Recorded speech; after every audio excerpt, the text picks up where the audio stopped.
Hi folks, Nick here, recapping last week's range that we gave out to see, kind of like a report card. Last week was spot on again. I don't do it every week, but every time I have a few free minutes, I do it. Okay, so let's jump into last week. Pretty much the tickers I'm going to look at are the SPX, SPY, RUT and the IWM, the Qs, Apple, and Google. And I threw them all in a spreadsheet, and this is just Excel. I snapped a few pictures just so we can make it easier for us to look through all of them. All right, so let's start with the one upper left, and that's the SPX, the range from last week. This is Monday through Friday of last week. All right, so the SPX setup, I said the week based on the open interest data shows that 2100 was still a magnet, and indeed we revolved around it. We rose above it and below it. I said we have support below and resistance above, and I said 2125 to 45 each is resistance, and we stopped at 2120. And 2050 or lower, 2085, strong support at 2085-ish, and we were right around there on Friday. So that was nailed spot on. And as far as the SPY is concerned, let's see here. What did we say? 210 to 13 neutral area. What does that mean? I'm not trying to give myself a big range there. I'm just trying to say that there is an area where bulls and bears can move freely, and indeed that's where we went. If this is today, those are the previous 5 days, so 213-ish, just under, to 210, and neither of those two was breached.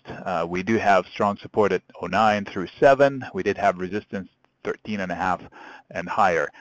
So yes, it was a wide range, but that's what we had to work with, and indeed we structured iron condors to pay for those ranges. Okay, so again, the Qs, we're looking at the Qs, and I said 110, I've been saying that it's pretty important, and 110.9, decent support area. It held up until the last couple of days where we broke down as a market, but we still 108 to 105 each strong support, and we did close above the 108.5, so we didn't use all of the support we had.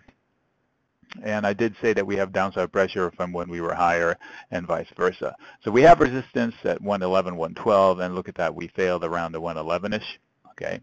The RUT had some really uber bulls that lost a lot of money. 1250 to 60, still neutral zone. And where were we? Let's see, if this is today, then these are the ranges.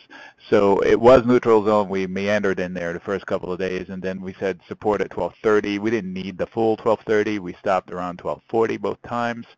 And then I said credit put spreads should work, and they did. Resistance above, starting at 1260 and higher, 1265. So the resistance, if you think about it, is like a rubber band. You know, it pushes through it, but then it eventually pushes enough to, unless they change their stances, and they didn't. Credit call spreads could work if the broader indices fail to follow through for the next few sessions, and indeed. Mind you, these levels I share before the open on Monday. In fact, I shared them to members on Friday afternoon and then reiterate them on Monday in case they change. Okay, so this also paid. Iron condors there paid. IWM, similar situation.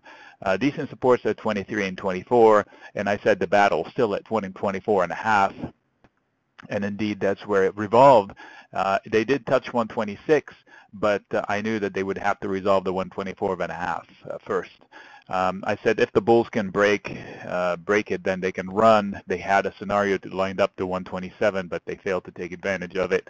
A lot of people lost a lot of money trying to capitalize on a run-up. They failed to bring it in. The red carpet has been laid out so many times for the IWM and the RUT this year to take advantage of a mega pop, and they failed. Why? I think conviction in the bull thesis is waning, and so it's scary to go from, it's like almost they don't believe they're this high. All right, here's Google. Let's move it out. Okay, bring it to the front.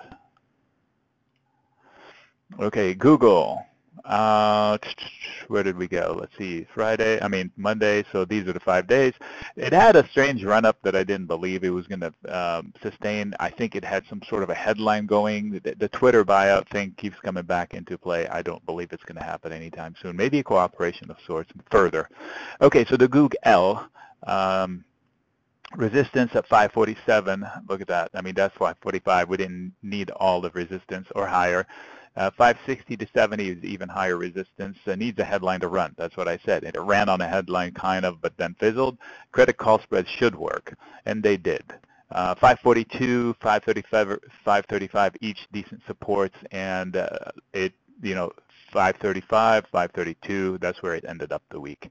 So iron condors paid you if you followed this. I did the same thing for the Goog, and it did pay off as well, as far as the ranges were spot on. All right, so the ranges are never set in stone, especially while headline trading. I told you headline trading requires me as a credit spreader, and anybody else for that matter, to just leave more room for error.